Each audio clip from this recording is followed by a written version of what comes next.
옛날이나 지금이나 사람들이 물질에 대해서 걱정하는 것은 크게 달라진 것은 없는 것 같습니다. 옛날에는 참 가난했죠. 어른들은 이 말이 무슨 말인지 더 실감 있게 알 겁니다. 정말 모든 집이 끼니 걱정을 하면서 살지 않았습니까? 그래서 만날 때마다 인사가 무엇이었습니까? 밥 먹었니? 진지 잡수셨습니까? 먹었는지, 잘 챙겨 먹었는지. 왜냐하면 먹는 것이 귀한 시대였기 때문에 그런 인사가 바뀌게 된 것이었죠. 저도 생각해 보면 국민학교 다닐 때에 참 기쁨이 뭐냐 하면 자장면 한 그릇 먹는 것이 저에게 참 기쁨이었습니다. 요즘 같으면 뭐 자장면 먹을 것이 없으면 우리 자장면을 한 그릇 먹자, 때우자 그런 식이지만 제가 국민학교 때만 하더라도 자장면 한 그릇 먹는 것이 소원이었습니다. 그래서 돌아보면 1년에 한 2번, 많으면 3번 정도 짜장면을 먹었던 것 같아요. 언제 먹었냐? 운동회를 하고, 국민학교 운동회를 하고 어머니와 함께 집으로 돌아올 때 중국집에 가서 짜장면 한 그릇 시켜서 저에게 먹여주셨던 그 어머니의 모습을 생각해 봅니다. 그리고 또 언제 먹었나?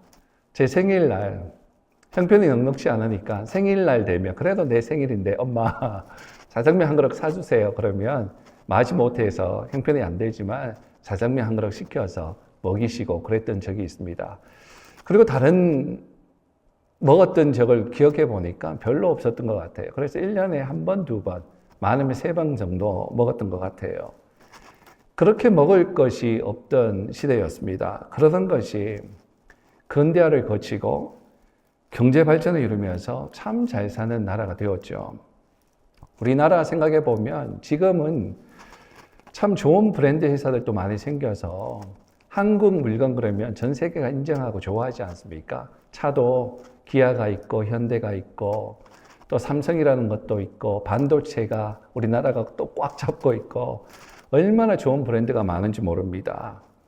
이제는 우리나라의 제품들이 싸구려 취급을 받지 않는 세상 사람들에게 선호받는 제품을 만들어내는 그런 나라가 되었죠.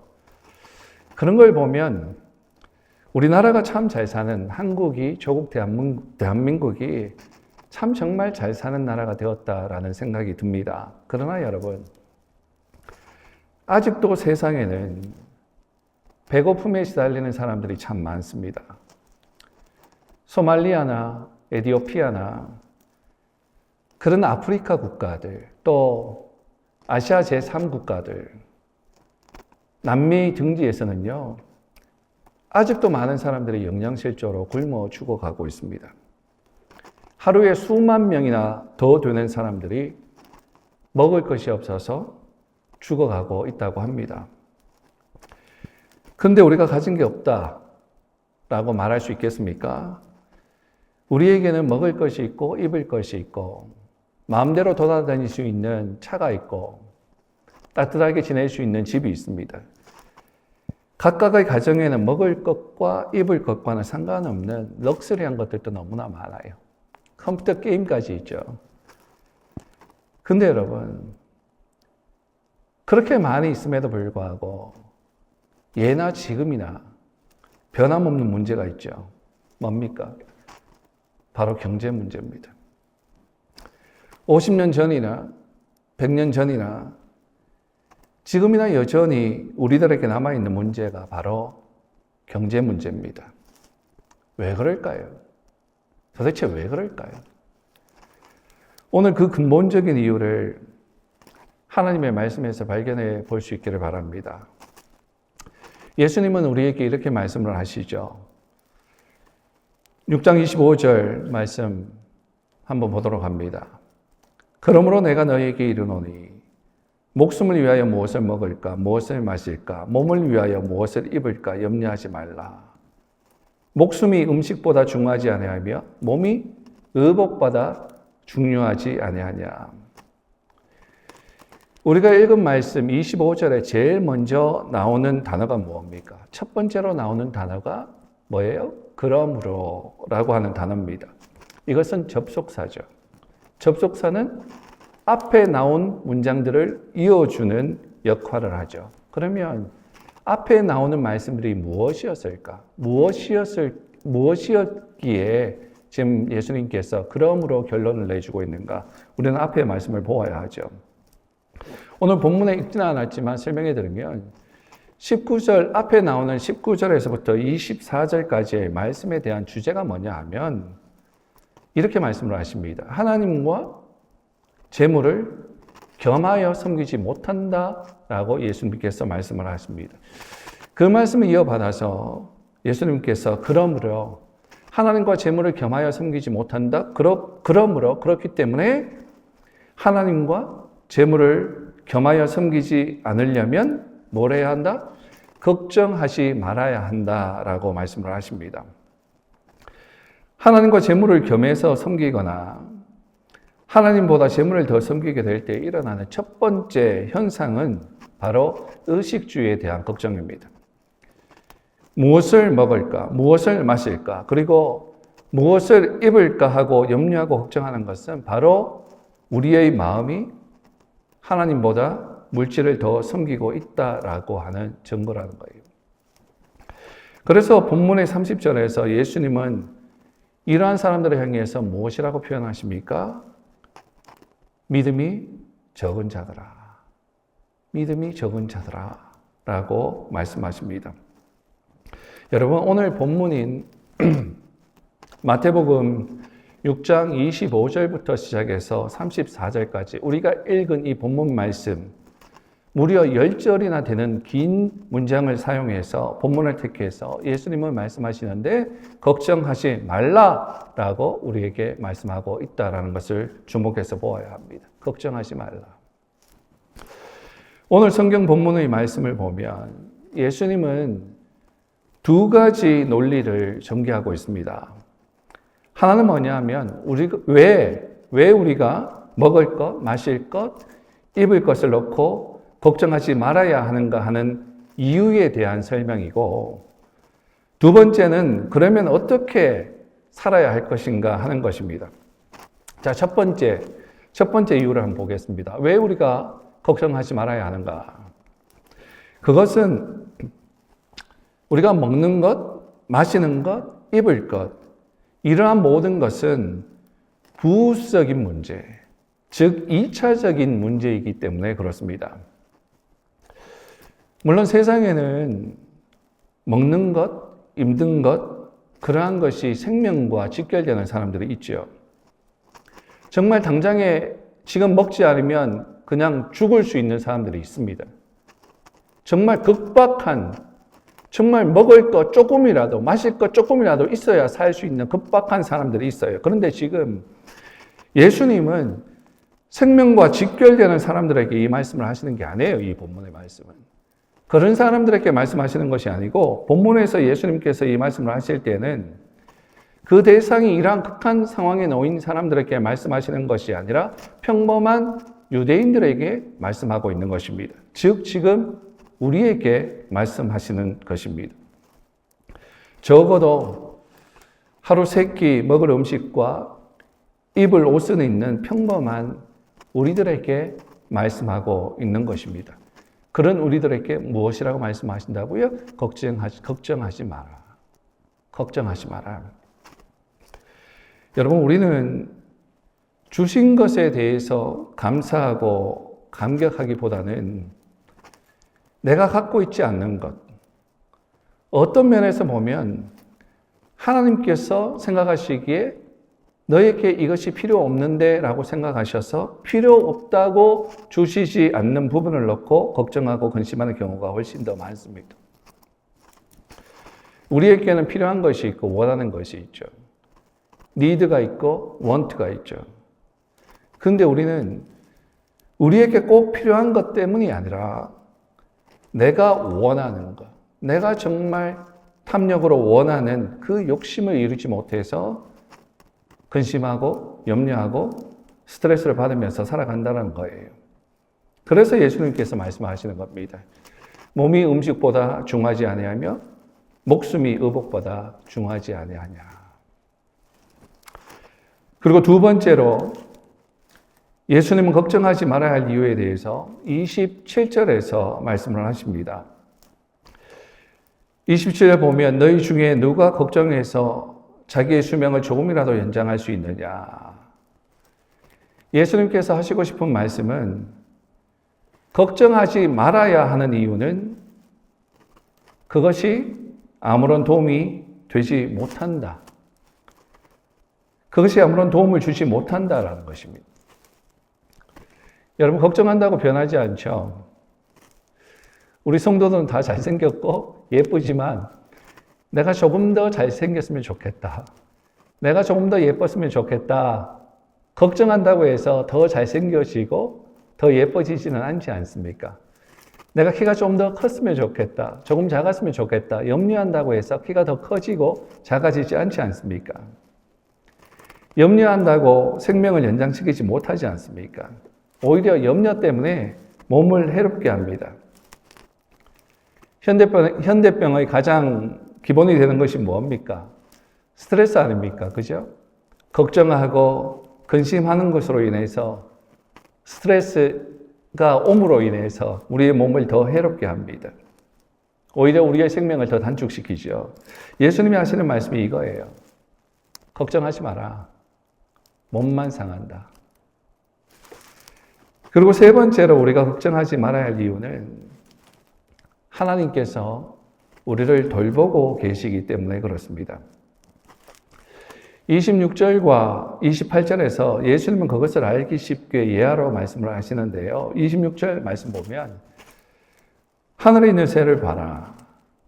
새는 심지도 않고 거두지도 않고 창고에 쌓아두지도 않는다. 그러나 하늘에 계신 너희 아버지께서 새들을 먹이신다. 너희는 새보다 훨씬 더 귀하지 않냐. 또 28절 옷의 비유를 들면서 너희는 왜 옷에 대해서 걱정하니? 들에 피는 백합꽃이 어떻게 자라는가 생각해 봐라. 백합은 수고도 하지 않고 옷감을 짜지도 않지 않니? 여러분, 이 말씀을 지금 읽으면서 어떤 생각이 드십니까? 이 말씀을 읽고 생각이 들면서 어떤 적용을 하게 됩니까? 만약에 여러분들이 이런 적용을 하면 잘못 적용을 하는 거겠죠. 아, 우리 이제 놀아도 되겠네. 아무것도 안 해도 하나님께서 다 채우시겠네. 그런 적용을 하는 어리석은 사람들은 여기 하나도 없으리라고 믿습니다. 그죠? 이 말씀은 가만히 앉아서 놀고 먹어도 하나님께서 우리를 먹여주신다라고 하는 뜻이 아닙니다. 데살로니가 후서 3장 10절을 보면 일하기 싫어하거든 먹지도 말게 해라 라고 말씀을 하시죠. 무슨 얘기입니까? 건전한 노동을 분명하게 강조하고 있는 것이죠. 또 이 말씀은 우리가 읽은 이 본문의 말씀은 또 미래를 계획하지 말라, 플랜을 세우지 말라라고 하는 것도 아닙니다. 잠언서에서 분명히 우리에게 말씀하고 있죠. 개미에 대해서 비유를 들면서 우리에게 알려주십니다. 먹을 것을 여름 동안 예비하는 개미를 봐라. 그 개미를 보면서 지혜를 얻으라라고 분명하게 말씀하고 있습니다. 사실 새들을 살펴보면 얼마나 부지런한지 몰라요. 여러분, 새를 가만히 한번 관찰해 보십시오. 봄에 얼마나 부지런하게 이리 다니고 저리 다니고 곡식을 쪼고 벌레를 잡으러 다니고 또 벌레를 잡아서 새끼들에게 먹여주고 얼마나 열심히 돌아다니는지 모릅니다. 그러나 여러분, 그런 수고를 통해서 먹이를 얻기는 하지만 신앙의 눈으로 분석해 보면 그 열심과 노동 뒤에는 반드시 하나님의 돌보심이 있다라는 것입니다. 여러분, 생각해 보십시오. 새들이 아무리 날아다녀도 하나님께서 비를 주시지 않아서 농사를 망치게 하시면 쪼아댈 곡식이 없는 거예요. 그죠?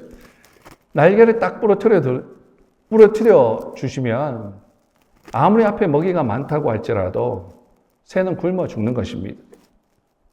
마찬가지입니다.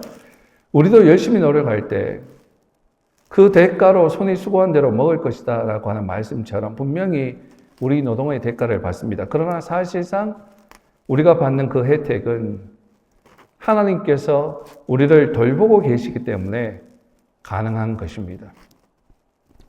몇 년 전에 우버 운전을 하면서 그 주간에는 굉장히 열심히 일했습니다. 아침 일찍부터 시작해서 저녁 늦게까지 일해서 일주일 동안 열심히 일을 하니까 이번 주에는 다른 때보다 더 많은 수입을 얻겠네 그렇게 생각하고 돌아다녔습니다. 그런데 어느 날 빨간불 앞에서 운전을 하다가 레드라이트 앞에서 신호를 기다리고 있는데 갑자기 뒤에서 빵 하는 소리가 들리면서 제 차를 들이받는 거예요.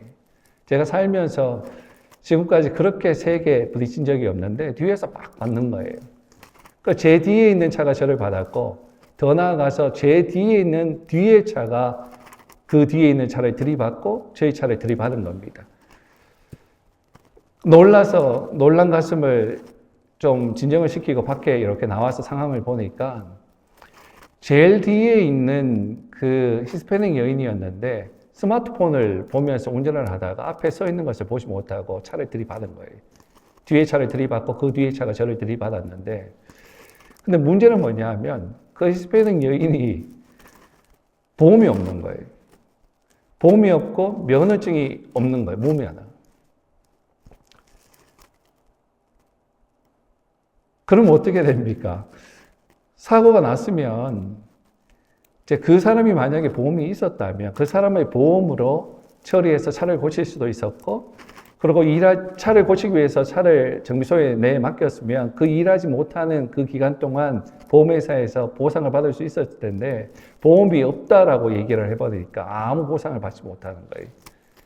그래서 제 보험에 이제 전화를 해서 연락을 해서 알아보니까 제가 보험이 있는데도 불구하고 보험회사에서 말하는 것이 안 된다라는 거예요. 왜 안 됩니까? 보니까 제 보험은 우버 택시 운전하는 것에는 커버해 줄 수가 없다라는 거예요. 그때는 몰랐어요. 그래서 요즘에는 그것을 알고 택시 운전하는 것까지 커버해서 보험을 만들었는데 그때는 그걸 모르고 운전하다 보니까 제 보험회사에서도 커버를 해주지 못하니까 어떻게 합니까? 제 개인적인 돈으로 차를 고쳐야 했고 또 그 기간 동안 얼마 동안 운전을 하지 못했기 때문에 생각을 해보니까 한 달 정도 그냥 일을 못하게 된 거예요. 그 수입이 다 없어지게 된 거예요.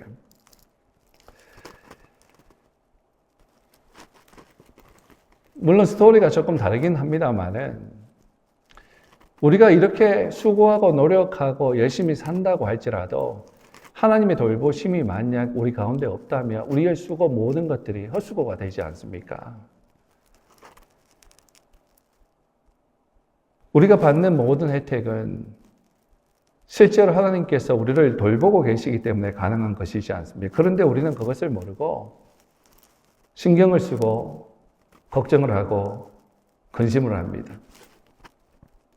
그 원인이 어디에 있습니까? 오늘 예수님께서 우리에게 분명하게 말씀해 주시고 계십니다.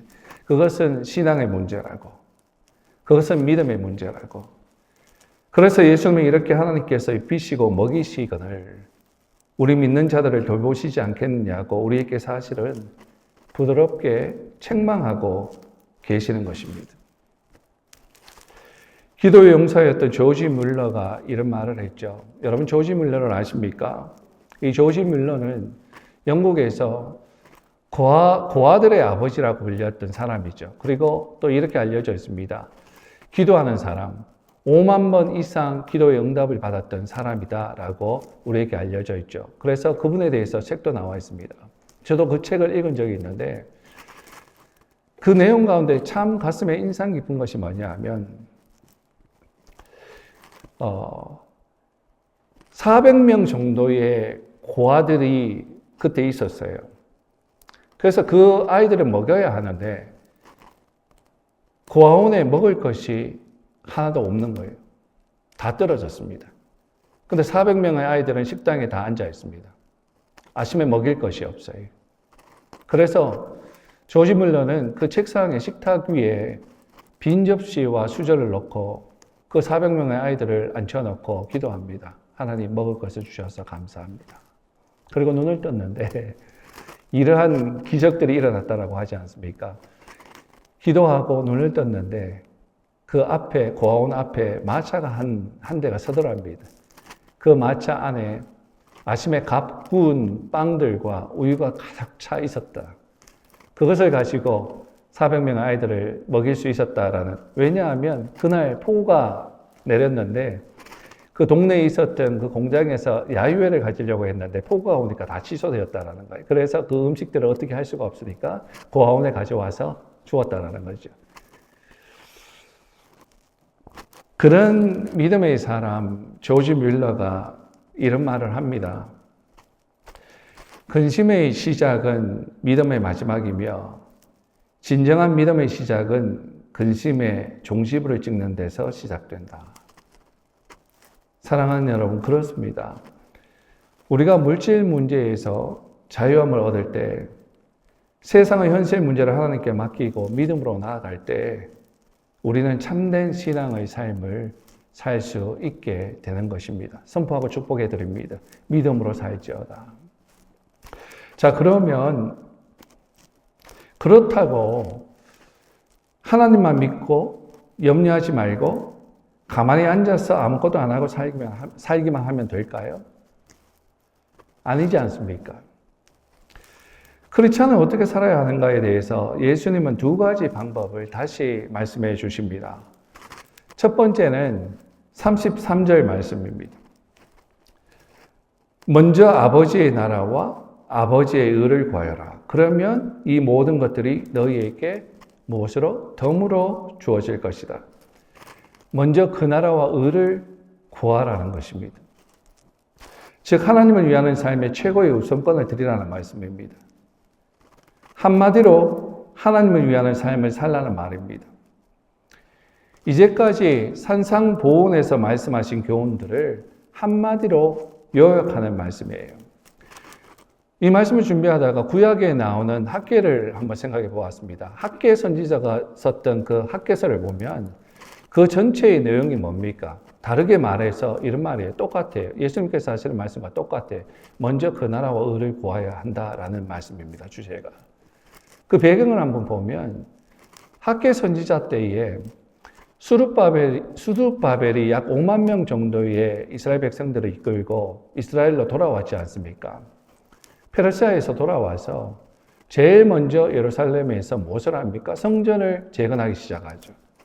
수룹바벨이 5만 명의 사람들을 데리고 성전을 다시 짓고 있는데, 그런데 여러 가지 방해와 어려움으로 인해서 먹고 사는 문제와 여러 가지 개인적인 일들로 인해서 이스라엘 백성들의 개인적인 일들로 인해서 성전 건축이 16년 동안 멈추어지게 되잖아요.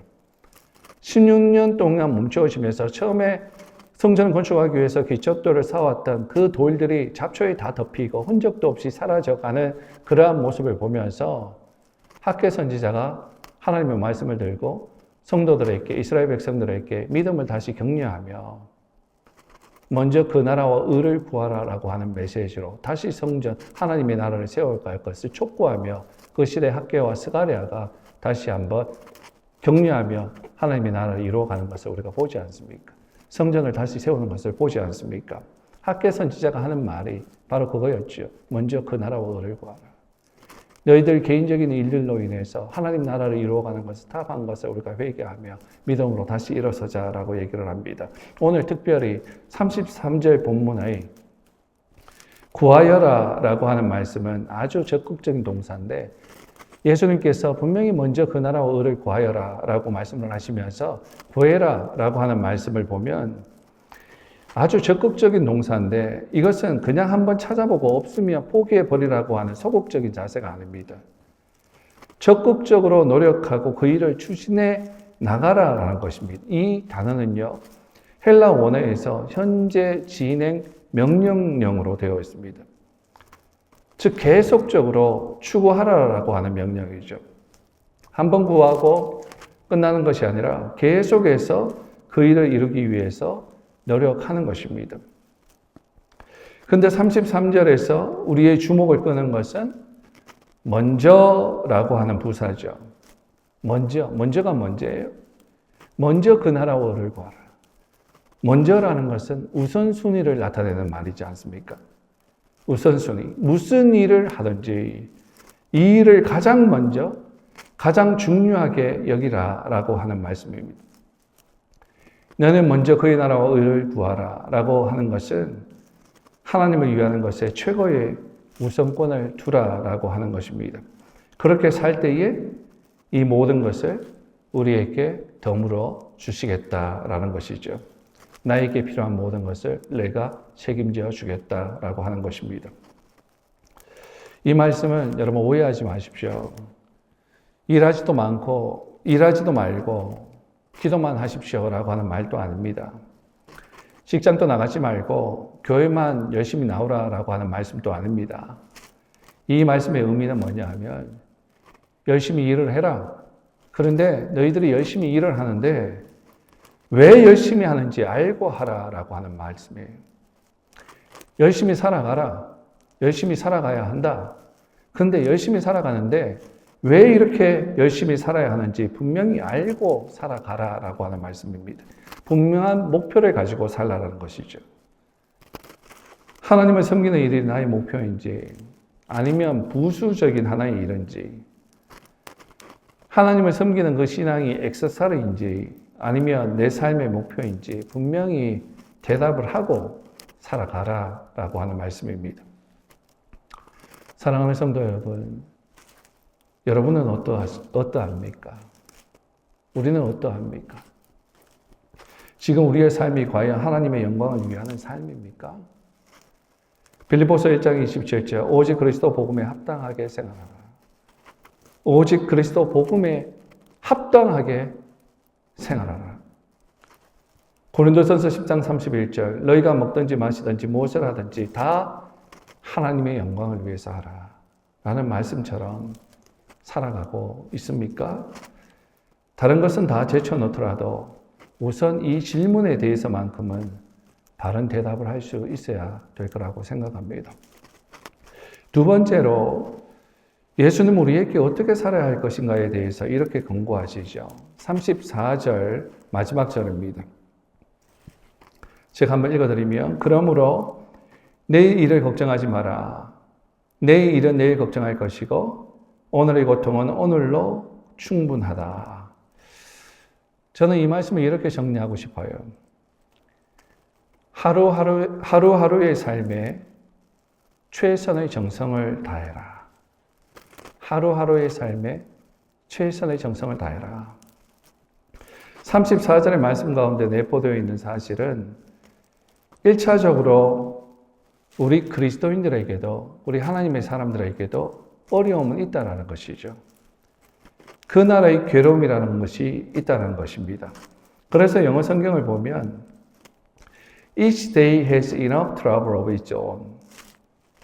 매일매일의 삶은 그날의 괴로움이 있다라고 표현했습니다. 그렇습니다, 여러분. 우리 그리스도인들에게도 괴로움이 있습니다. 어려움이 있습니다. 질병이 있습니다. 우리 성도들 가운데 찾아온 질병처럼 질병도 있고 사고를 통해서 받는 고통이 있습니다. 그리고 그것은 하나님의 뜻이에요. 고난에도 하나님의 의도가 있죠. 모든 하나는 일어나는 일들에는 하나님의 의도가 분명히 있습니다. 그러나 정말 문제는 하나님의 뜻이 아닌 지나간 과거 속에서 내가 받았던 어려움들, 그 어려움 가운데서 생긴 나의 상처를 끄집어내서 오늘의 괴로움에 보탭니다. 그리고 내일을 생각하면서 근심 걱정으로 또다시 괴로움을 배가시킵니다. 여러분, 그것은 우리의 잘못이죠. 사랑하는 여러분, 보장 없는 내일을 위해서 근심과 걱정에 빠지는 것은 어리석은 일입니다. 지나간 과거를 돌이켜보면서 그 상처를 되씹는 것 역시 어리석은 일입니다. 지혜로운 사람은 오늘 주시는 그 삶을 충실하게 최선을 다해서 순간순간을 깨끗하고 아름답고 성실하게 살아갑니다. 그것이 지혜로운 그리스도인들의 삶의 모습입니다. 폴 마이어라고 하는 사람이 이렇게 얘기를 합니다. 세수대야에 담긴 물을 발로 차서 쏟아버리는 것이나 그 세숫대야에 조그만 구멍이 생겨서 그 조그만 구멍을 통해서 한 방울 한 방울 흘러보내는 것이나 결과는 똑같다라고 얘기합니다. 그렇습니다, 여러분. 어떤 엄청난 실수를 해서 인생을 망치는 것이나 주어진 하루하루의 삶을 성실하게 가꾸지 못해서 인생을 망치는 것이나 둘 다 똑같습니다. 그래서 예수님은 우리에게 하나님을 위하는 삶의 최고의 우선권을 두고 모든 물질 문제를 나에게 생기는 모든 어려움들을 하나님께 맡기고 우리는 오직 주어진 삶에 최선을 다해서 성실하게 살아가라라고 말씀을 합니다. 오늘 말씀을 정리해 보겠습니다. 예수님께서 두 가지 논리로 말씀을 하셨다고 했죠. 첫 번째, 걱정하지 말라라고 했습니다. 왜 걱정하지 말아야 하는가? 세 가지를 우리에게 말씀해 주셨습니다. 걱정하는 것, 우리 먹고 사는 문제, 이러한 것들, 이것은 1차적인 문제가 아니라 2차적인 문제다. 부수적인 문제다라고 말씀하셨고, 그리고 너희들 걱정해 봤자, 너희들께 닥친 이러한 모든 먹고 사는 문제들, 이러한 모든 문제들 걱정해 봤자 아무런 도움이 되지 않는다. 그리고 걱정하지 말아야 하는 세 번째, 가장 중요한 이유, 내가 너희들 책임진다. 내가 너희들 돌본다. 라고 얘기하셨습니다. 그래서 걱정하지 말라. 믿음 적은 사람들처럼 걱정하며 살지 말고 이 세 가지를 생각하고 그러면 너희들 어떻게 살아야 하는가? 두 가지를 말씀하셨죠. 첫 번째, 먼저 그의 나라와 의를 구하라. 하나님 나라를 먼저 우선권을 두고 생활하라 라고 말씀하셨고 그리고 하루하루의 삶에 최선의 정성을 다해서 그렇게 살아갈 수 있도록 하라라고 말씀을 하십니다. 그러한 우리 모두가 될 수 있기를 예수님의 이름으로 축원하고 그런 한 해를 2025년 한 해를 살아가는 먼저 그 나라와 의를 추구하면서 살아가는 하나님이 찾으시는 우리 모두가 될 수 있기를 예수님의 이름으로 부탁드립니다. 기도하겠습니다.